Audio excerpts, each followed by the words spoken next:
E aí, meus amigos, tudo bem? Na aula passada nós conceituamos o crime no sentido analítico, fizemos uma breve análise e apresentei também as causas legais de inexigibilidade de conduta adversa. Nessa aula nós vamos ver as causas supralegais. Veja só, um dos argumentos de alguns dos doutrinadores que são a favor da causa supralegal é de que essa causa supralegal de inexigibilidade de conduta adversa age como um princípio penal fundamental e por isso ela deve ser insubordinada à lei e levada sempre em consideração no caso concreto. E quem vai dizer isso, vamos aos nomes, é Francisco de Assis Toledo.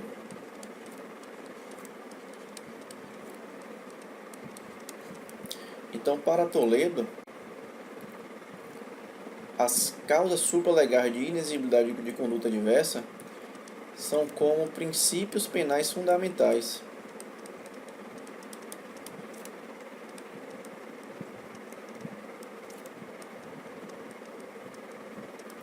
E por isso são insubordinadas à lei.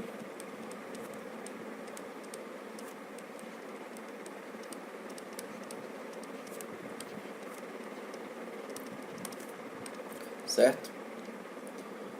Mas pense comigo. Aquilo que pode ser inexigível para você, pode ser exigível para mim. Aquela conduta, no caso concreto, quando você for analisar, você pode achar que seria exigível uma outra conduta diversa, ou pode achar algo simplesmente contrário, que não seria exigível, certo? Então perceba que acaba gerando uma insegurança jurídica. E é por isso que César Roberto Bittencourt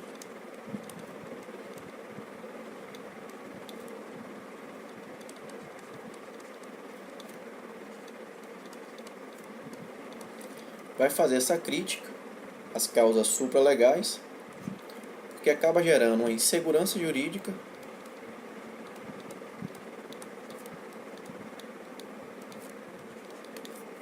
e acaba dando um excesso de poder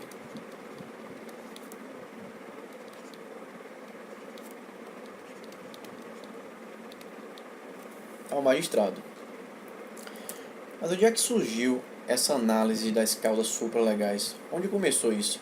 Começou na Alemanha, através do jurista Berthold Freudenthal, nem sei como é a pronúncia, mas esse jurista alemão, criminalista, foi o primeiro a introduzir no mundo jurídico essa análise sobre as causas supralegais de inexigibilidade de conduta adversa. Só que quem vai colocar em prática, na verdade, quem vai trazer os pressupostos é Hans Welser. Welser, ele vai trazer o estado de necessidade exculpante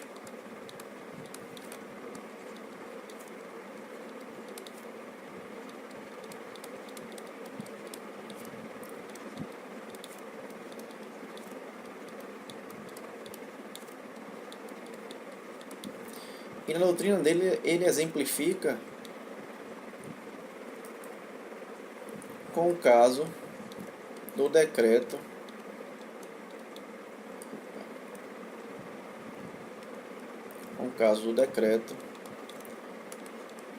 da eutanásia de Hitler. Veja bem, esse estado de necessidade exculpante não é o mesmo estado de necessidade que a gente conhece da ilicitude, que está lá junto com a legítima defesa, junto com o estrito cumprimento do dever legal e o exercício regular de direito.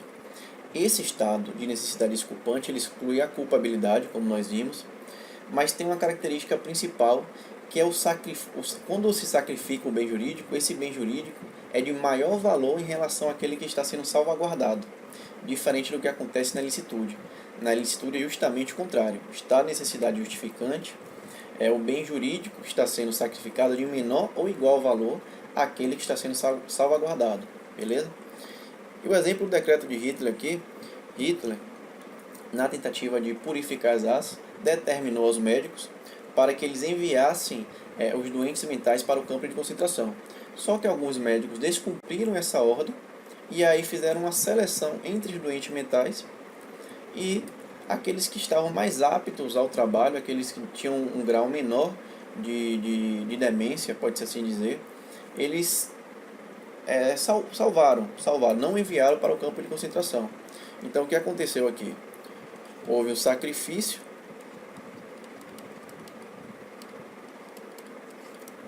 do bem jurídico de valor maior, já que a maioria dos doentes mentais foram enviados ao campo de concentração em relação àquele bem jurídico que foi salvaguardado.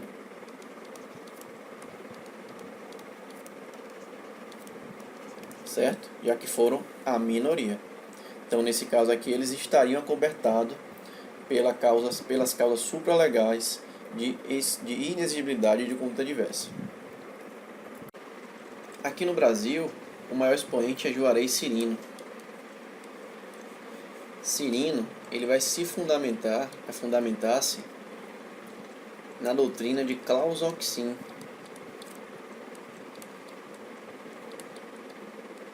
É interessante porque Klaus Oxin, ele vai apontar, ele vai dizer, tudo bem, existem essas causas legais de inexigibilidade de conduta diversa, que para ele são a legítima defesa e o estado de necessidade desculpante, mas existem também as causas supralegais,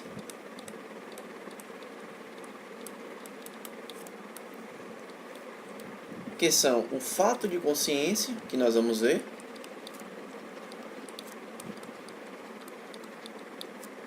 e a desobediência civil.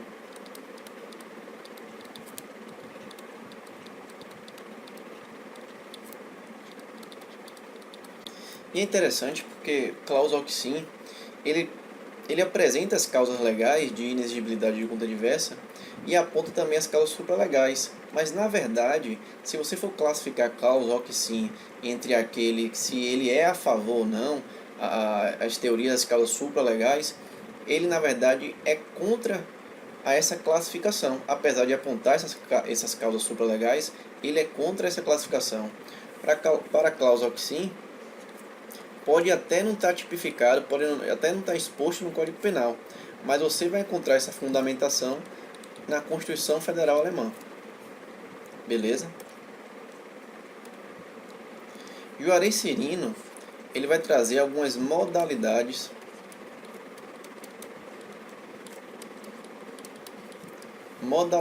de causas supralegais, que posteriormente vai ser bastante discutido por outros doutrinadores, mas ele é o principal expoente.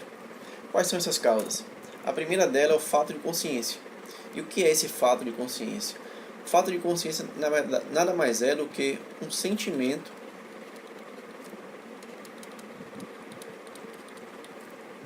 de obrigação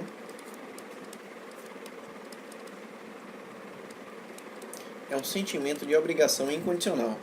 Aqui o agente ele até conhece a proibição normativa, mas ele não reconhece a sua eficácia. Então, é um exemplo trazido aqui pela doutrina espanhola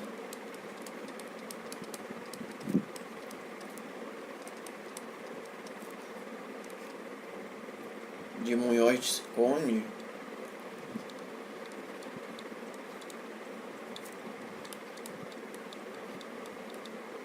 que é o caso da transfusão de sangue. Em relação a esse direito comparado, a doutrina espanhola vai dizer que, na situação da negativa da transfusão de sangue pelo indivíduo que possui a religião da Testemunha de Jeová, nesse caso ele estará amparado pelo fato de consciência, certo? Sendo assim uma causa supralegal de inexigibilidade de conduta diversa. E aí Juarez Cirino vai pegar esse exemplo, vai fazer uma relação e aplicar aqui no Brasil, na doutrina brasileira. Ele vai dizer que na negativa, o exemplo que ele traz, na negativa dos genitores, do pai, em relação à transfusão de sangue do filho, ele vai questionar quem é que vai responder por aquele ato, quem é que responderá, os médicos ou os pais. E nesse caso ele faz uma relação interessante, porque se você levar em consideração que o direito penal não pune o pensamento ou em regra, a expressão de pensamento, Então os pais, nesse caso concreto, eles estarão cometendo nada mais nada menos que um fato atípico, certo? Porque não houve ofensividade na conta dos pais. Os pais simplesmente negaram a transfusão de sangue dos filhos, mas eles não exerceram nenhum tipo de conduta. Não houve conduta, o fato é atípico. E esse caso aconteceu na comarca de São Vicente.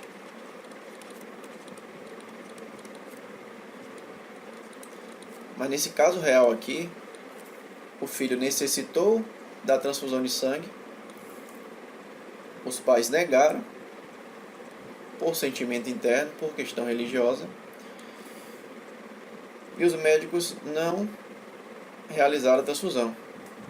O que aconteceu foi o seguinte: houve um recurso da sentença de pronúncia, foi para o TJSP, o TJSP de São Paulo, o TJSP manteve o primeiro entendimento, no sentido de que os pais eram responsáveis, ou seja, responderiam pelo homicídio do filho. E quando chegou no STJ, sexta turma do STJ, no HC 268 459, São Paulo. Quando chegou no STJ, o STJ disse não. O médico, ele deve, em se tratando de um bem jurídico indisponível, como é o caso da vida, ou ele age por estado de necessidade desculpante, ou então ele vai obedecer ao decreto ou ele então vai obedecer ao decreto do Conselho Tutelar. Quase me falta a palavra aqui, certo?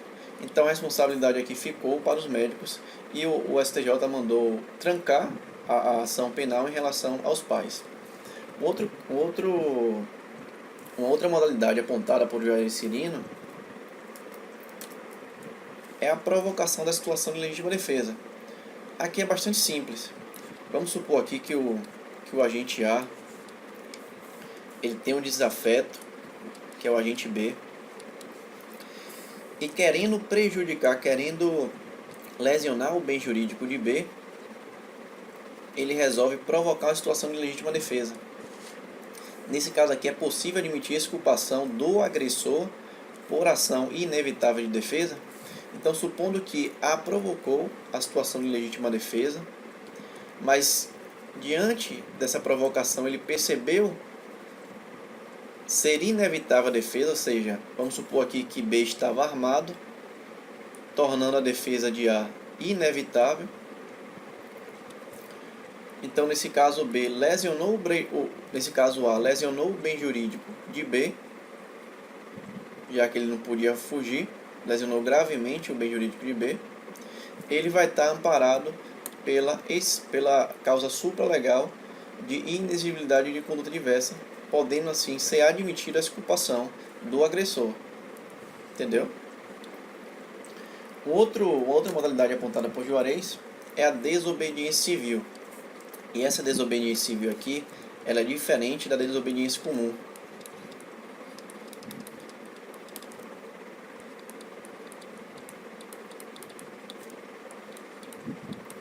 Nessa desobediência civil, o que busca-se, na verdade, a luta por direitos, busca-se a luta por direitos coletivos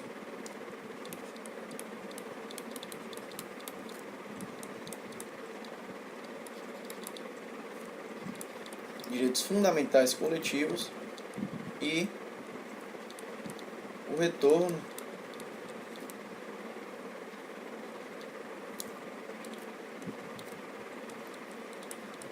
ao estado coante.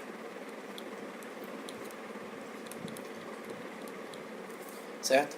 Essa desobediência civil ela possui dois requisitos: não pode haver violência, nem desobediência à ordem pública. Ou seja, se houver violência, não estaremos tratando da desobediência civil, que está inserida como causa supralegal de inexigibilidade de conduta diversa, mas sim de desobediência comum. Essa aqui não há exculpação. Houve um caso no TJ de São Paulo também, foi o caso dos detentos que atearam fogo em colchões. Então os detentos estavam como forma de pedido para mudar de unidade prisional, eles queriam mudar de unidade prisional em decorrência da insalubridade, em decorrência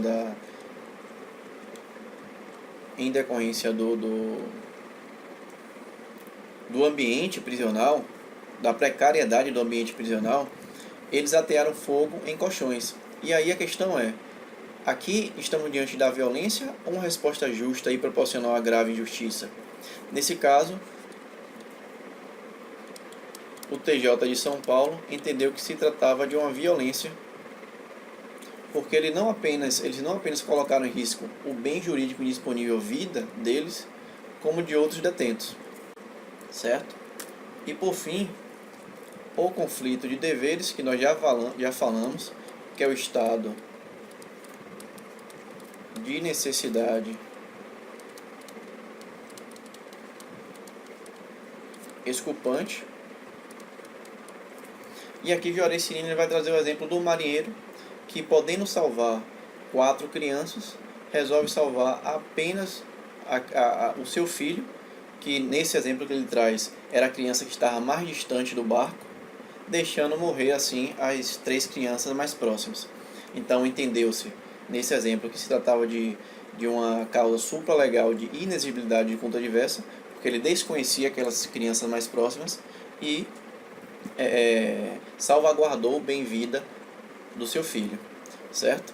E por fim, trago uma outra classificação aqui da doutrina espanhola, já finalizando as modalidades apresentadas por Juarez Cirino.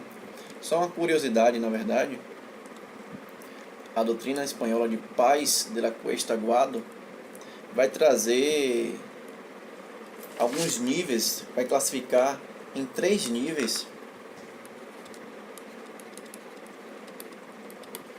de reconhecimento de exigibilidade. Aqui ele vai criar 3 níveis de exigibilidade, que são a integridade,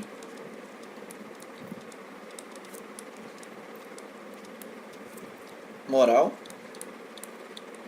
que é o dissenso normativo, o princípio da dignidade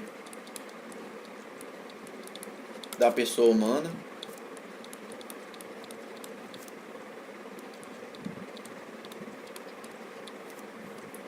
e o princípio da igualdade.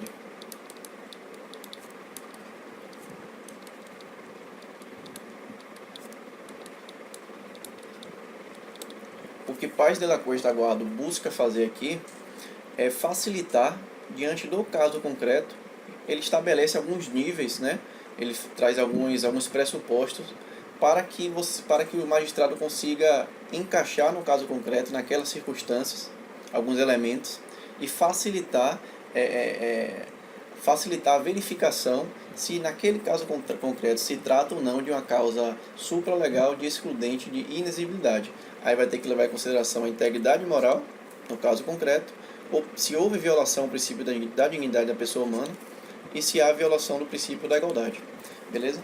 Então fecho esse assunto, espero que tenham gostado. Curtam, comentem, compartilhem e grande abraço.